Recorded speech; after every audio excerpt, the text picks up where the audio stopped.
gedung yang dibuat sebesar itu tidak satu pun tenaga asing yang terlibat. Semuanya tenaga Indonesia. Nah, Bapak sekalian, ada yang unik ini. Para pekerjanya di sana, itu mereka adalah konten kreator semua, tanpa kita sadari. Siapa? Buruh-buruhnya. Buruh-buruh itu, kalau pada hari-harian itu pada rekaman. Saya sedang ngerjain ini stadion gede, dikirimnya ke kampung halamannya.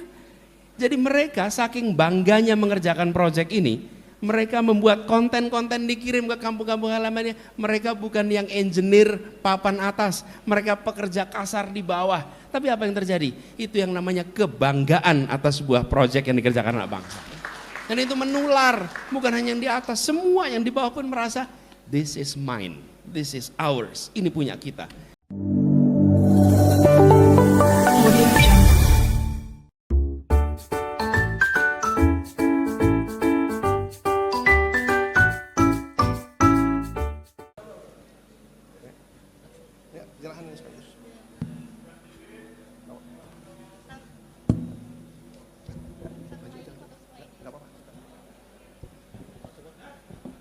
Ya, berikutnya juga ada penyerahan karya seni dari Kang Evis ya.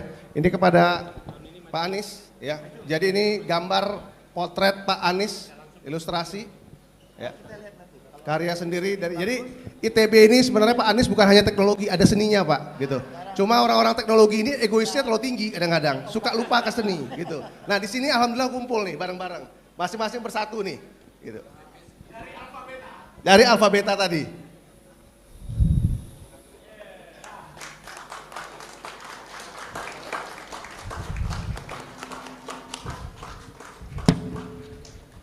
Oke, baik, kepada abang sekalian dipersilahkan untuk kembali ke posisinya masing-masing, dan untuk Bapak Anies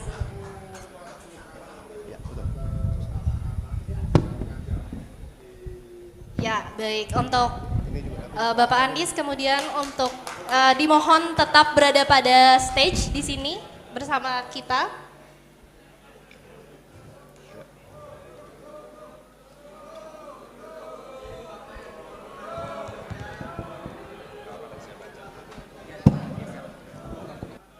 Selamat datang putra-putri terbaik bangsa.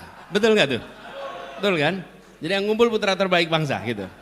Nah ini betul kata Syahganda tadi. Kalau sudah kumpul di sini kira-kira level Habibie semua nih yang kumpul di sini. Nah kalau di UGM tulisannya itu selamat datang pemimpin masa depan. Gitu. Ya. Aduh, jadi bannernya salah itu, bannernya salah. Serius itu, di Jogja itu tulisannya selamat datang pemimpin masa depan. Jadi, lain kali ditambahin itu kalimat itu. Salah doa. Dan ketika banner itu dipasang, saya ketua ospek waktu itu, sempat ada yang iseng, N-nya diilangin. Selamat datang pemimpi masa depan. Jadi saya ketika lihat sini, tadi Syahganda cerita banyak ini mungkin mulai besok ini selamat datang putra terbaik dan pemimpin masa depan bangsa. Gitu. Jadi terima kasih sekali tadi dibacain pesan-pesannya. Memang betul sekali. Ini agak serius sedikit nih soal ini. Bahwa kita harus mengembalikan agar ilmu pengetahuan dan metode ilmiah menjadi guidance kita di dalam mengambil keputusan. Karena penghormatan kepada teori itu turun dan kalimatnya sederhana, teori, yang penting prakteknya. Loh, praktek itu pakai teori, betul tidak? Coba bikin kursi kakinya diganti 3, coba aja, nggak ada itu. Apa yang terjadi? Menurut saya harus dikembalikan, penting sekali. Dan kita mengalami sebuah pembelajaran dahsyat. Kalau ada orang bilang, oh ya kami percaya sains, oh ya kami percaya teknologi, kami percaya metode ilmiah. Ujiannya bukan pada saat normal, ujiannya itu saat krisis. Kapan itu? Kejadian 3 tahun lalu. Pada saat terjadi pandemi, pada saat itu ketahuan siapa pemimpin menggunakan ilmu pengetahuan dan siapa tidak pakai ilmu pengetahuan. Dan itu ujian pemimpin sedunia. Sedunia, bukan cuma di Indonesia, sedunia. Kita sekarang mentertawakan yang pakai kalung-kalung macam-macam itu. Yang pakai metode-metode macam-macam. Kenapa? Karena mereka menomorduakan sains. Mereka menomorduakan teknologi dan mereka tidak menghargai ilmuwan.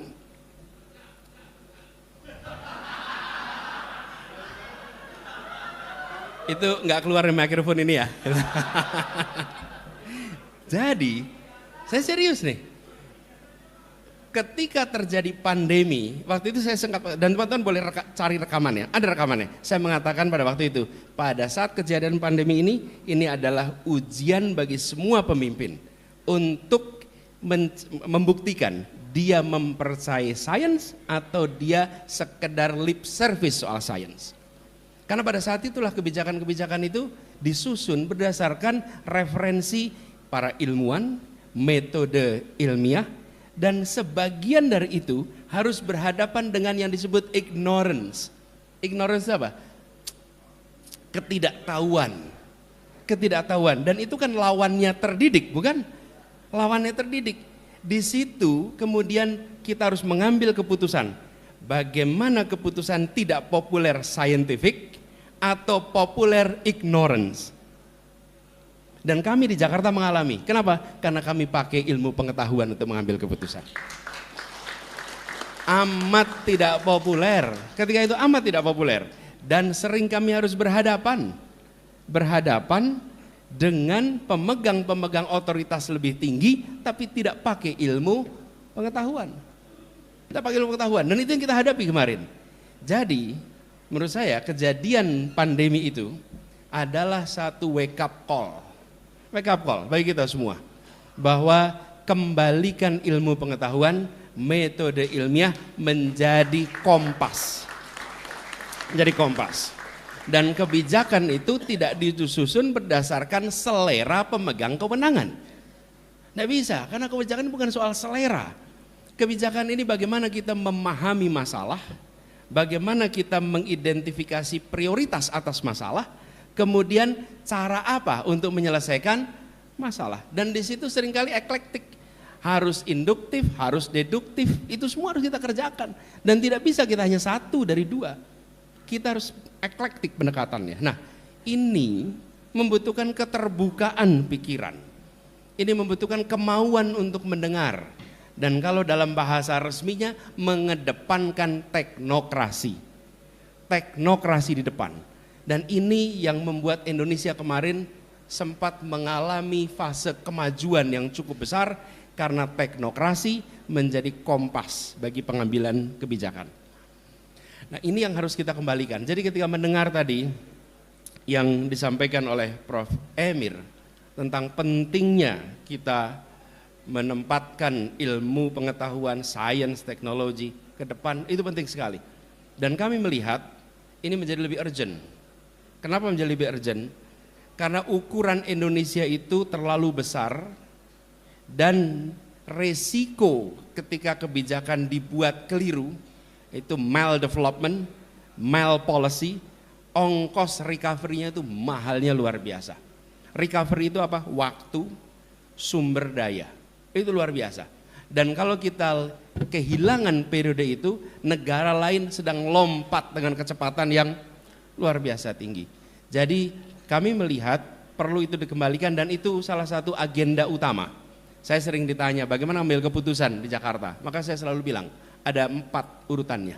1, prinsip keadilan, itu value-nya. Value-nya.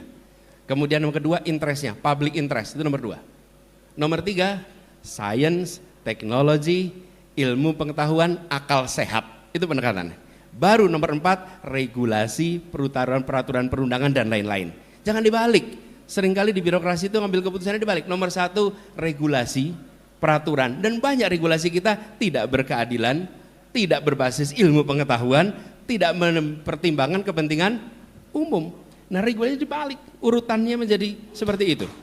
Jadi dengan begitu, Ibu sekalian, maka ini akan menghasilkan keputusan-keputusan yang nilai keadilan terpenuhi, public interest priority, metodenya scientific, metodenya ilmiah yang bisa dipertanggungjawabkan. Nah, apa indikasi ketika pendekatan ilmiah tidak dipakai.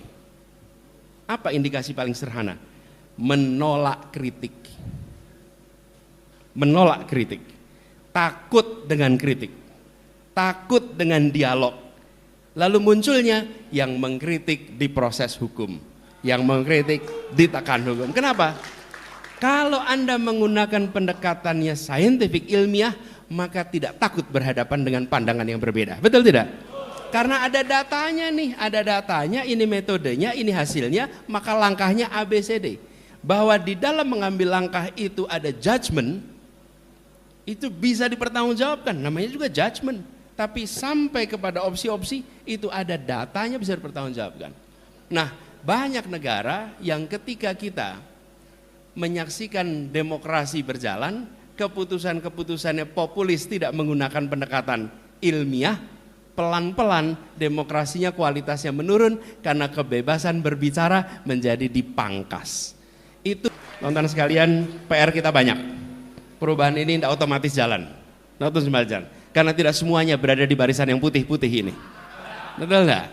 Ya, ada yang tidak menginginkan perubahan. Tapi kita yakin bila kita berkumpul kuat, maka ini energi fusi, betul nggak?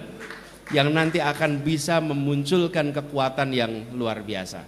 Jadi pertemuan 1000 alumni ITB, insya Allah ini simbolik aja. Saking banyaknya sebut 1000. Saking banyaknya sebut 1000. Tapi insya Allah kita song-song perubahan ini bukan sekedar pergantian orang, tapi pergantian pendekatan dan prioritas. Halo teman-teman, jangan lupa terus saksikan konten-konten di Eno Glowing, like and subscribe.